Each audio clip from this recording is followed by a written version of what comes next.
kalau pengertian ketonggo itu ada yang mengartikan ketonggo itu keteke nganggo begitu ya. Jadi ya keteke nganggo itu perasaan di dalam diri kita yang belum dikeluarkan keteke nganggo begitu itu ada.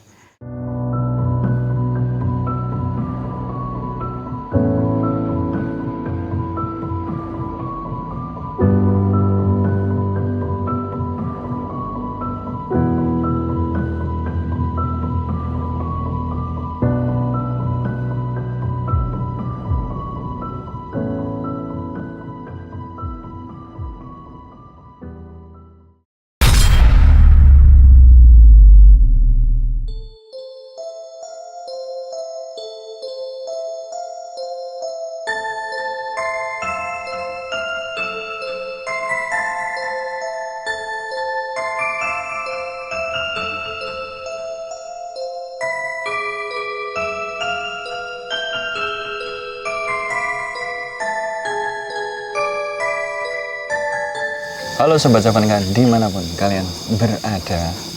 Assalamualaikum warahmatullahi wabarakatuh. Salam rahayu, rahayu, rahayu. Ya, kembali lagi kita tentunya di gerbang antar dimensi. Ya. Spesial edisi apa ya? Alas series kalau kita bilangnya. Setelah mungkin kita pernah mengunjungi alas mana aja Om? Alas Mantingan, alas Roban. Alas Roban. Iya. Baru dua itu ya? Iya. Baru dua itu. Besok keempat ini yang ketiga. Jadi ini yang ketiga. Jadi sekarang kita sedang berada di Alas Ketonggo di daerah Ngawi ya? Iya, Ngawi Jawa Timur. Iya. Karena apa ya, mungkin banyak request dari kalian juga tentunya bilang coba tim Kisah Jawa main-main ke Alas Ketonggo, katanya banyak cerita yang menarik di dalam sini gitu. Iya. Dan mungkin juga kalau kita lihat beberapa artikel di internet banyak yang menyebutkan juga bahwasanya Alas Ketonggo ini adalah alas yang punya tanda petik sesuatu yang sangat-sangat kuat. Apakah benar begitu, Om Hao? Iya Mas, jadi ini memang satu rangkaian sebelum kita ke Alas Purwo. Karena sejatinya Alas Ketonggo dan Alas Purwo itu pasangan Mas. Jadi kalau Alas Purwo itu bapaknya hutan atau tanah Jawa, Alas Ketonggo ini adalah ibunya. Oh, ibunya. Hutan atau alas di tanah Jawa. Dan letaknya memang di lebih tepatnya di Kecamatan Paron, Kabupaten Ngawi, Jawa Timur. Jadi perbatasan dengan Jawa Tengah dan Jawa Timur. Jadi ujung baratnya Jawa Timur, besok waktu kita ke Banyuwangi, ke Alas Purwo, itu ujung timurnya Jawa Timur dan ujung timurnya Pulau Jawa. Oh, gitu. Ya, masih make sense ya kalau pasangan ya, barat dan timur. Dan timur ya. Dan ini memang ada beberapa lokasi di sini, sangat ada puluhan boleh dibilang Mas, petilasan-petilasan dan menyimpan banyak sejarah. Tetapi pada malam ini kita hanya diizinkan itu untuk situs atau petilasan inti. Intinya saja dari Intinya keseluruhan saja. alas ini ya. Ya, jadi ini adalah Alas Ketonggo atau Alas Rigati, Mas. Ini adalah jantungnya dari Alas Mantingan itu sendiri. Jadi lebih tengah lagi, di tengah. Kalau kita kemarin Alas Mantingan kan sebelah sana. Masih di luarnya ya. Iya, masih lingkungan luarnya. Ini yang lebih dalam gitu. Di Dan dalam. ini Om, kalau kita berbicara tentang setiap kata pasti punya maknanya sendiri. Iya. Tapi kalau ketonggo itu sebenarnya maknanya itu ada maknanya nggak Om sebenarnya? Iya, Alas Ketonggo ya Mas ya. Alas itu adalah hutan atau dasar yang mengalasi, yang mendasari di bawah. Ketonggo itu dari kata katon dan onggo. Apa itu Om? Katon itu terlihat, onggo itu makhluk astral.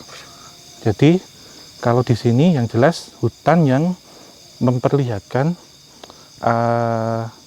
kehidupan ataupun sirkulasi dari makhluk astral itu yang benar-benar terlihat Mas, yang nyata. Jadi di sini memang menyimpan banyak hal selain tempat-tempat bersejarah, dan ada satu yang disampaikan ke kita tentang kosong adalah isi, isi adalah kosong, nyata adalah maya, maya adalah nyata. Di dalam kekosongan pasti ada isi, di dalam isi pasti ada kekosongan. Di tempat yang kita sangka kosong ini sebenarnya penuh banget dengan sesuatu di dalamnya. Ini juga awal dari kehidupan manusia, sehingga disebut sebagai alam rahim atau ibu. Sehingga tempat ini disebut sebagai ibu bagi kita, ibunya hutan tanah Jawa. Tapi kalau kita berbicara tentang makhluk halus di tempat ini bisa Ya. dibilang di balik pintu ini mungkin ya yang namanya jagading leluhur itu jagatan banyak lah ya. Banyak Mas, dan ini nanti akan terlihat dengan jelas ya. Terlihat dengan jelas itu tidak hanya dengan mata batin, tapi juga akan melihat kehidupannya itu dengan mata lahir. Kalau mungkin waktu kita mengunjungi tempat ini kan kebetulan waktu itu ada Gunung Merapi kebetulan sedang bergejolak, bergejolak lagi gitu kan ya, semoga tidak terjadi apa-apa. Cuma mungkin aku cuma membayangkan aja apakah di sini juga ada pergejolakan-gejolakan dan ada hubungannya dengan itu ada. Iya. Jadi ini setelah dari sini kita kan bisa akan Gunung Lawu ya Mas ya, di lerengnya. Di tempat ini memang dahulunya di akhir abad ke-13 itu menjadi tempat untuk menanggalkan, untuk melepaskan segala ageman dari Eyang Prabu Brawijaya V. Dan di situ memang ada punden Mas, yang berkaitan erat dengan beberapa peristiwa besar yang terjadi dengan negara kita. Ya. Kalau tadi kita ngomong-ngomong tentang onggo ya, yang ketoro, yang kelihatan, itu nanti kita bergeser ke tanah, kita melihat hutannya seperti apa di sana ya Mas. Spesial ya. Kita akan masuk ke hutan. Jadi ini menjadi pembuka ya, jadi password awal gitu. Sebelum kita ke Alas Purwo ya baiknya ke tempatnya Ibu dulu. Jadi teman-teman semua, alhamdulillah kita nanti akan ke Alas Purwo, ini sudah diurus baik secara administrasi juga secara metafisika. Dan ini menjadi salah satu rangkaian setelah kemarin kita ke ini Mas, Pantai Selatan, ke Keraton, ke Gunung Merapi, sekarang ke Alas Ketonggo, besok insya Allah ke Gunung Lawu, ditutup dengan Alas Purwo. Rangkaian yang istimewa. Iya. Di sana Mas Genta mungkin kita. Iya. Yuk. Mari. Sambil jalan ya teman-teman, nanti kita akan mengunjungi beberapa tempat yang mungkin punya arti penting di daerah ini. Karena kalau nggak salah saya baca briefnya di dalam tempat ini memang banyak tempat-tempat penting yang punya cerita yang sangat-sangat menarik sih. Ini salah satunya selain para petinggi kerajaan besar waktu itu, juga petinggi bangsa kita Mas. Di sini juga ada petilasannya dulu untuk presiden pertama kita. Dan kalau nggak salah Raja Brawijaya V juga pernah ke sini juga ya. Iya. Disimak pesanan kita teman-teman, kita akan jalan dulu ke situs atau poin yang pertama di dalam tempat ini. Oke? Sampai ketemu lagi di perjalanan Kisah Tengah Jawa.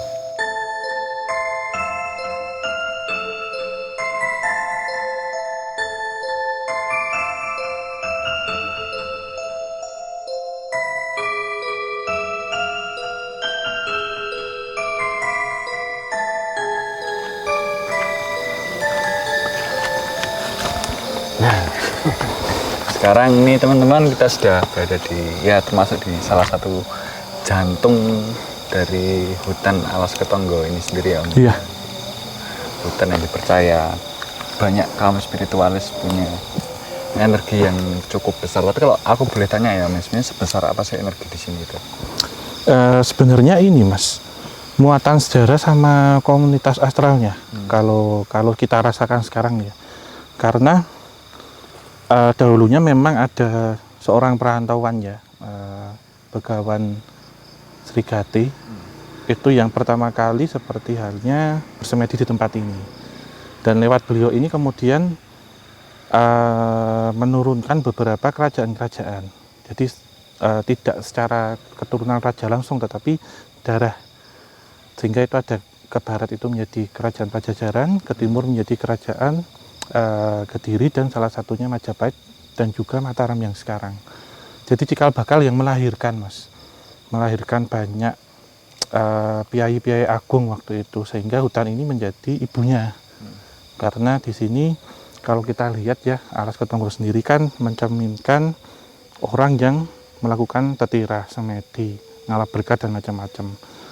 Ini sebenarnya penggambaran dari alam rahim.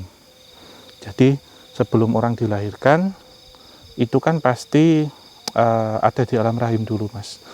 Dan makna dalam dari Alas Ketonggo sendiri sebenarnya kita mengendalikan hawa nafsu untuk mengetahui kekosongan gitu. Jadi sejatinya kosong itu pasti ada isinya, seperti halnya sekarang kita di sini tidak sendiri. Dan dari kita menyunyikan atau menenangkan jiwa, itu bisa membuka tabir alam semesta, bahkan yang tidak terlihat itu sendiri. Sekilas dilihat dari kacamata lain, sebenarnya Ya. bentuk dari tempat ini tuh seperti apa Mas sebenarnya? Istana, Mas. Istana. Iya, dan istana yang ada di sini kalau kita lihat di belakang ya hutan ya. Tetapi memang banyak istana macam-macam. Bahkan di atas langit itu langsung terkoneksi, Mas. Dan beberapa orang itu yang tinggal di Ngawi ini melihat tempat ini terkadang di malam-malam tertentu banyak kilatan cahaya. Itu yang disebut dengan pulung gitu. Dan Kayak ada benda jatuh mungkin pertandanya dari situlah ya mungkin ya. iya, jadi ada warna putih, ada warna kuning, biru, ada hijau. Dan itulah yang sebenarnya di tempat ini juga ada namanya sendang derajat. Dan untuk pangkat juga, Mas. Dari tempat ini yang dipakai Tetira waktu itu orang-orang yang ingin mencapai suatu tujuan, salah satunya di bidang pemerintahan, menjadi seorang pemimpin, itu mengambil pulungnya ya dari tempat ini gitu. Biasanya kalau menjelang masa-masa pemilihan lah ya teman-teman Ya, itu biasanya ramai. Ramai sekali ya, dan berebut, Mas, pulung-pulung seperti itu. Selain itu juga untuk mensucikan diri. Jadi nanti insya Allah kalau kita diizinkan di tempat terakhir kita menjalankan seperti ritual kungkum, Mas, nanti di tempuran. Itu seperti apa, energi yang akan kita rasakan seperti apa. Dan ini tempat pensucian, jadi sebelum melakukan semedi dahulunya seperti contohnya Eyang Prabu Brawijaya V, itu beliau sebelum menanggalkan semua ageman dan kepangkatannya itu Tetira atau bersemedi kungkum dulu di tempuran itu, sehingga apa yang dibawa beliau seperti pegangan waktu itu dan macam-macam itu lepas sebelum nanti beliau menuju semedi yang tempat paling tinggi itu di Gunung Lawu ya, karena di sini Gunung Lawu, Mas Genta, belakang kita. Gunung Lawu. Iya. Tapi Om ya kalau kita Iya. bicara tentang mungkin setiap tempat pasti ada penguasanya Iya. gitu kan. Penguasa yang bisa dibilang punya power paling spesial di tempat ini, Tempat ini ya? sebenarnya siapa? Iya, kalau di sini yang tempat kita ini adalah Eyang Begawan Srigati. Kemudian nanti kita ada sebelum masuk ke bawah ya, sebelum masuk ke tempuran itu ada seperti ini, Mas, Papatih Singonegoro. Itu beliau adalah patih dari Eyang Brawijaya. Kemudian nanti kita turun, di situ jelas ini juga ada perwakilan ini, Mas, dari Alas Purwo, Dewi Sekar Kencono ya, dan Dewi Manik Kencono yang memang ini mengawal kita nanti menunjukkan tujuannya seperti apa. Dan yang perlu diketahui ya, Mas ya, di sini memang godaannya macam-macam, jelas 3 itu, termasuk pusat dari segala pusat yang ada di tanah Jawa ini. Kalau kita bilang peri itu semua bersemayam di sini ya, pusatnya itu. Dan ini Om, kalau ini kita bicara tentang mungkin ya, ini pertanyaan besar juga sebenarnya. Kenapa sih sebenarnya pemimpin-pemimpin besar pada Iya. zaman dulu tuh bisa terpanggil datang ke sini? Apakah mereka tuh memang melakukan riset terlebih dahulu Iya. atau memang mungkin ada panggilan gaib atau panggilan magis tersendiri untuk yuk datang ke sini ya. Semuanya sama, Mas, termasuk Purwo ya. Purwo itu pertama, Ketonggo itu tadi sesuatu yang kegaiban yang terlihat dengan jelas, alas dasar itu. Jadi mereka bisa mendapatkan wisik juga mengikuti arah cahaya itu turun tiba di mana. Dan memang tempat ini yang dibilang adalah tempat yang paling sunyi. Dan juga ada satu hal, jika kamu dekat dengan Tuhanmu, maka kamu juga akan dekat dengan gaib. Itu kasunyatan hidup yang nyata gitu. Jadi ketika orang mencapai tataran tertentu saat kesini, maka tidak hanya hawa nafsu yang bisa dikuasai, tetapi semua yang berkaitan dengan astral dan gaib itu pun bisa dikuasai. Kecuali jika kesini masih belum bisa melepaskan keduniawian ya, secara rohaniah belum bisa dilepaskan, justru gaib itu yang akan menguasaimu, berbalik. Karena kalau kita lihat di awal kan, kosong adalah isi adalah kosong. Tempat yang kosong pasti berisi, tempat yang berisi pasti juga kosong gitu, Mas. Tapi kalau kita bicara tentang sebuah kasus ya, karena ini kan kita akan mendatangi tempat-tempat persemedian dan segala Iya. macamnya yang pasti akan ya bisa terkoneksi mungkin dengan Sang Maha Pencipta atau mungkin yang lainnya Iya. gitu ya, Om ya. Pernah ada kejadian atau kasus nggak sih ketika mungkin ada orang bersemedi dan dia mungkin tergoda ke sisi lainnya Iya. dan mengambil jalan yang lain tuh ada? Banyak, Mas, banyak. Termasuk yang saya lihat itu rebutan pulung, Mas. Apalagi di acara perhelatan besar, hajatan besar negara kita, pilihan. itu terkadang pulung yang seharusnya jatuh ke Mas Genta bisa saya ambil, itu juga macam-macam. Termasuk tujuan orang itu ke sini akan melihat harta, takhta, maaf atau wanita. Terkadang orang juga melihat harta. Jadi ada yang akan dibelokkan itu ke tujuan mencari pesugihan ataupun nomor. Ada juga seperti itu. Narik pusaka juga banyak, membuang dan menarik karena banyak Mas, semua residual energi itu terekam di sini. Dan berkaitan dengan peristiwa-peristiwa besar, berkaitan dengan negara kita. Sehingga tempat ini menjadi tujuan waktu itu oleh beberapa pemimpin-pemimpin besar negara kita, antara lain presiden pertama dan presiden kedua juga. Itu. Teman-teman, daripada mungkin kita berlama-lama di sini, mungkin kita akan melanjutkan perjalanan kita karena mungkin di sini banyak sekali spot-spot yang mungkin ikonik, bisa dibilang ikonik, dan mungkin teman-teman semuanya juga perlu tahu ceritanya. Daripada kita berlama-lama di hutan ini, mungkin kita akan langsung aja jalan ke spot pertama, kedua, dan selanjutnya. Iya. Kita ke pertama Mas, kita ke Palenggan Ageng Srigati, di mana tempat itu dulu menjadi tempat melepaskan semua ageman dari Eyang Prabu Brawijaya V. Oke, Ya. siap Om. Monggo Mas. Monggo. Sana.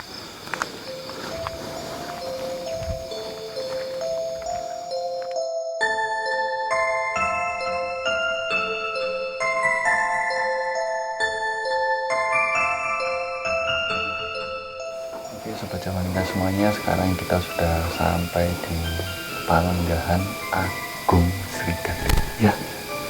Palenggahan itu ibaratnya kayak tempat peristirahatannya lah. Ya. Melenggahkan, duduk. mendudukkan. Sedikit cerita tentang tempat ini apa Om sebenarnya yang ada di sini? Ya, jadi ini auranya beliau ya Mas ya, yang Prabu Brawijaya V. Kalau kita lihat mungkin disorot di sana tidak apa-apa. Itu ada mahkota. Jadi letakkan mahkota. Kemudian ageman kebesaran itu adalah ageman raja Mas. Semuanya ditaruh di sini. Jadi beliau melepaskan itu kembali menjadi orang biasa. Biasa di sini secara kanuragan, juga secara raga. Jadi beliau menjadi orang biasa yang benar-benar saat naik itu sudah lepas dari semuanya. Dan dari tempat meletakkan mahkota yang di sebelah sana, mungkin bisa disorot Mas, mahkota. Kemudian ada lenggah dan tumpukan jubahnya itu berubah menjadi gundukan tanah Mas. Dan ini kondisinya pas habis sudah diambil gitu. Jadi tanahnya itu selalu tumbuh dulu, yang ada di sini selalu tumbuh, dan itu juga menjadi perlambang dari negara ini. Termasuk juga tentang pergantian pemimpin, terjadinya bencana alam, peristiwa-peristiwa penting itu semuanya ditandakan di sini Mas. Biasanya gundukan tanah itu sekarang sudah habis ya Mas? Ya. Ada lagi di sini. Ya, apakah tidak saya banyak. juga jadi pertanda dengan negara ini juga Indonesia telah habis? Iya, seperti halnya kemarin sudah kita sampaikan waktu kita membahas tentang sirkulasi Ouroboros Mas, atau ekor bertemu kepala. Yang jelas pasti akan di-restart semua, dan nanti akan timbul, akan ada hal-hal baru setelah ini gitu. Jadi memulai dari nol lagi gitu. Jadi dulunya ini sebelum tanah gundukan sini harusnya banyak sekali pertanda yang diperlihatkan di tempat ini. Iya Mas, jadi lelenggannya, jadi memang dahulu tidak seperti ini ya. Kalau dilihat memang ada memang hanya tanah biasa gitu, lapang. Tetapi tempat ini memang kalau kita lihat ke bawah dan lihat ke atas itu berkaitan dengan alam bawah tanah dan juga alam atas langit gitu Mas. Jadi pas di tengah-tengahnya, sehingga tempat ini memang ada seperti gelombang ataupun lorong itu yang naik ke atas dan yang ke bawah Mas. Dan beliau yang ditampilkan secara residual energi memang ada Mas di sebelah sini sekarang. Dengan sosok apa ya, yang sebenarnya kalau kita lihat yang disampaikan ke saya itu ya sejatinya manusia, walaupun memiliki pangkat, harta, jabatan, kanuragan, ilmu dan apa-apa, sejatinya nanti kalau akan kembali ke Sang Pencipta itu semuanya akan kosong, akan kembali lagi gitu, akan terrestart semuanya, tidak ada yang abadi di dunia. Pesan yang saya dapat seperti itu. Ya, memang kita bicarakan tadi kan cuma gundukan tanah itu sendiri sering memberikan kelanjutan segala macam. Ini kan bisa dibilang juga pasti ada campur tangan alam. Ya pasti. Dan apakah mungkin di bawah tanah ini ada sebuah keajaiban tersendiri? Ada Mas, ada sesuatu banyak yang tersimpan ya, dan ini juga berkaitan kepada anak turun dan cucu para penerus bumi Nusantara. Karena digaungkan lagi sebelum nanti menuju Indonesia Emas, terutama 2045, memang beberapa generasi muda akan dikembalikan. Karena di sini kan menyimpan banyak energi ya dan korin-korin dari para piai agung pendahulu kita. Yaitu nanti akan hadir kembali, kemudian akan membantu, kasarannya akan inkarnasi, jadi akan menitis ke generasi-generasi terpilih untuk membawa negara kita insya Allah menjadi lebih jaya lagi. Demikian. Amin. Maudan. Jadi sedikit cerita mungkin teman-teman ya tentang Iya. Panembahan Agung Sri Karti ini. Gitu. Ya dulunya kalau tadi sempat baca-baca cerita di Nana juga ya memang fenomenal lah, nggak ada Iya. sebuah gunungan tanah Iya. bisa menggambarkan keadaan dari negara ini. Mungkin ya pasti ada campur tangan dari para pendahulu-pendahulu Iya, juga ya, secara iya. mungkin dari beliau sendiri, terus ada Prabu Brawijaya V juga Iya. pernah datang ke sini, bahkan presiden pertama kita juga datang ke sini. Mungkin itu semua pasti ada sangkut pautnya satu sama lain. Iya, pasti Mas. Dan ini memang menjadi pesan bagi kita semua ya. Kalau kita lihat memang di situ ada Sri Makutaraja ya Mas, ada seperti mahkota raja tahta di situ, dan ada kursi singgasana beserta panji-panjinya yang di sini. Bahwasanya memang kita dahulunya sebuah kerajaan besar, tetapi memang dari suatu siklus ada kalanya semuanya akan kembali lagi gitu. Ya. Teman-teman sedikit cerita tentang Pangandaran Mustika karena ini memang sifatnya adalah tempat-tempat ziarah. Iya. Dan mungkin masih banyak orang lagi yang setelah ini mau ziarahkan, jadi kita memang harus bergantian. Jadi sedikit cerita yang bisa kita tuturkan kepada kalian semua di sini, dan setelah ini kita akan lanjut lagi ke next destination Iya. kita ya, teman-teman. Kita hanya diberikan inti-intinya sebenarnya. Jadi tempat-tempat seperti ini hanya diberikan inti apa yang kamu bicarakan, yang menjadi fokusnya di situ, tidak boleh ditambah, tidak boleh dikurang, gitu Mas. Sudah saatnya nanti kita ke tempat berikutnya. Ini mengejar waktu juga. Mungkin kita beranjak ke tempat berikutnya. Monggo Mas Genta.